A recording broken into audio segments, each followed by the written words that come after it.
नमस्कार। कहानी संग्रह में हमारे सभी दर्शकों का हार्दिक स्वागत है। दर्शकों, आज हम आपको शक्ति साधना का सबसे बड़ा केंद्र कामाख्या देवी की कथा सुनाएंगे। दर्शकों, कथा सुनने से पहले यदि आप हमारे चैनल पर नए हैं तो सब्सक्राइब जरूर करें, वीडियो को शेयर इन लाइक अवश्य करें। संपूर्ण जानकारी के लिए वीडियो को अंत तक जरूर देखें।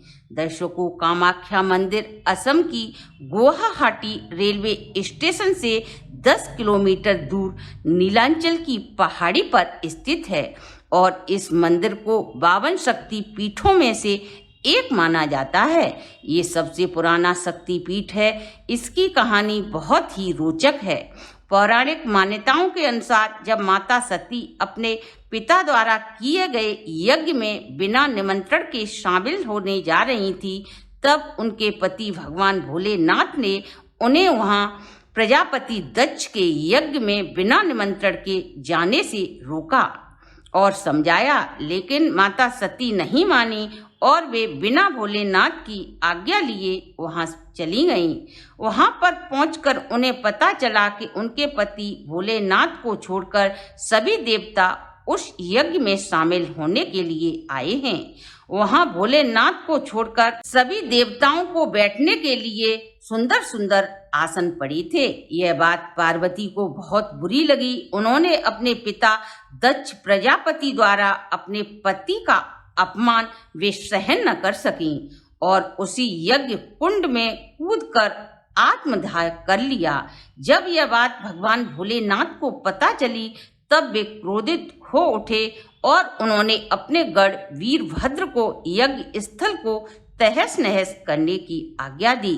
वीरभद्र ने यज्ञ स्थल को तहस नहस कर डाला। क्रोधित भोलेनाथ ने माता सती का मृत शरीर को उठाकर क्रोध में तांडव नृत्य करना आरंभ कर दिया। भगवान का रौद्र रूप देखकर सभी देवता भयभीत होकर श्री हरि विष्णु की शरण में पहुंचे और उन्होंने भगवान भोलेनाथ का क्रोध शांत करने की प्रार्थना की।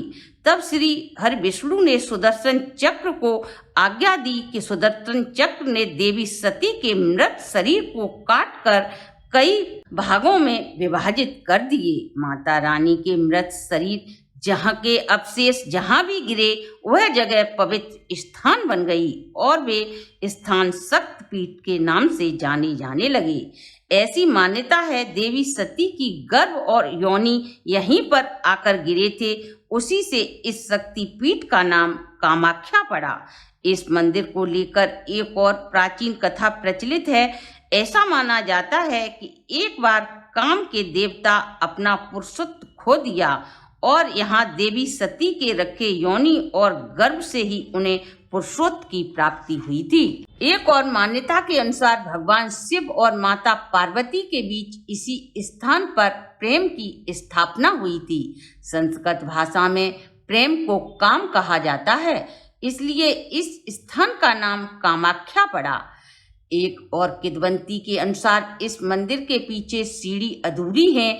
इसके पीछे ये जाना जाता है कि नरक नाम का एक राक्षस देवी कामाख्या की सुंदरता पर रीझ कर उनसे विवाह करना चाहा, परंतु देवी कामाख्या ने उस राक्षस से कहा कि यदि वो एक ही रात में नीलांचल पर्वत से मंदिर तक सीढ़ियां बनाएगा तभी वे उससे विवाह करेंगी। नरकासुर ने देवी माता की बात को स्वीकार कर लिया और सीढ़ियां बनाना आरंभ कर देता है। जब देवी ने देखा यह तो सचमुच ही अपने कार्य में सफल होने वाला है, तब देवी ने एक युक्ति सोची। उन्होंने एक कौवा को मुर्गा बनाकर भोर से पहले ही बांग देने की आज्ञा दी। जब मुर्गा ने बांग दी तो नरका ने समझा सुबह हो गई और उसने अपना कार्य नहीं कर पाया और वह सीढ़ियां बनाना छोड़ देता है। जब थोड़ी ही देर में नरका को यह बात पता चली तो वह मुर्गा को मारने दौड़ा। मुर्गे की बलि उसने वहीं दे दी। दर्शकों, जिस स्थान पर मुर्गे की बलि दी गई उस स्थान को कोकराता नाम से जाना जाता है। तभी से इस मंदिर की सीढ़ियां आज तक अधूरी हैं। कामाख्या देवी को बहते रक्त की देवी भी कहा जाता है। ऐसी मान्यता है यह देवी का स्वरूप है जो प्रतिवर्ष नियमानुसार मासिक धर्म आता है। दर्शकों, आपको भी सुनकर आश्चर्य जरूर हुआ होगा, लेकिन ये बात पूरी तरह सत्य है।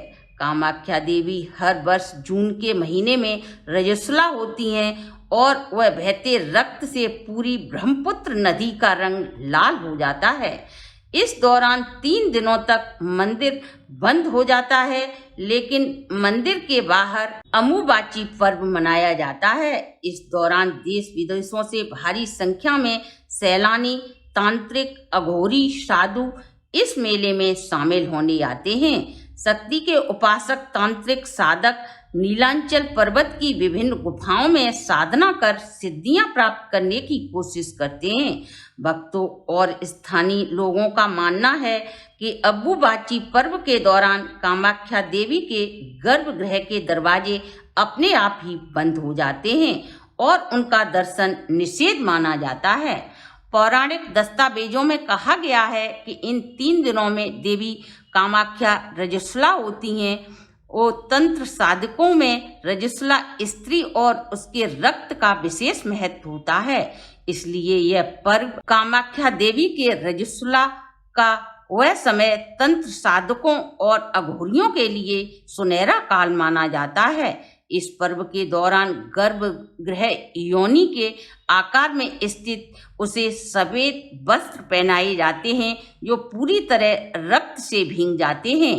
पर्व समाप्त होने पर यह वस्त्र पुजारियों द्वारा भक्तों में वितरित कर दिया जाता है। बहुत से तांत्रिक साधु ज्योतिषी यहाँ से वस्त्र ले जाकर उसके छोटे छोटे टुकड़ों में विभाजित कर बेचकर मुंह मांगी कीमत वसूलते हैं। देवी के रजस्वला होने की बात पूरी तरह लोगों की आस्था से जुड़ी हुई है। बहुत से लोग यह भी जानते हैं कि इस पर्व के दौरान ब्रह्मपुत्र नदी में अत्यधिक मात्रा में सिंदूर चढ़ाने की वजह से इसका रंग लाल हो जाता है। कुछ मान्यता के अनुसार इस नदी में बेजुबान जानवरों की बलि के दौरान इसका रक्त लाल हो जाता है। इस मंदिर में बलि के दौरान कभी भी मादा पशु की बलि नहीं दी जाती। दर्शकों, यह था कामाख्या देवी के मंदिर का रहस्य। आज की वीडियो को हम यहीं विश्राम देते हैं।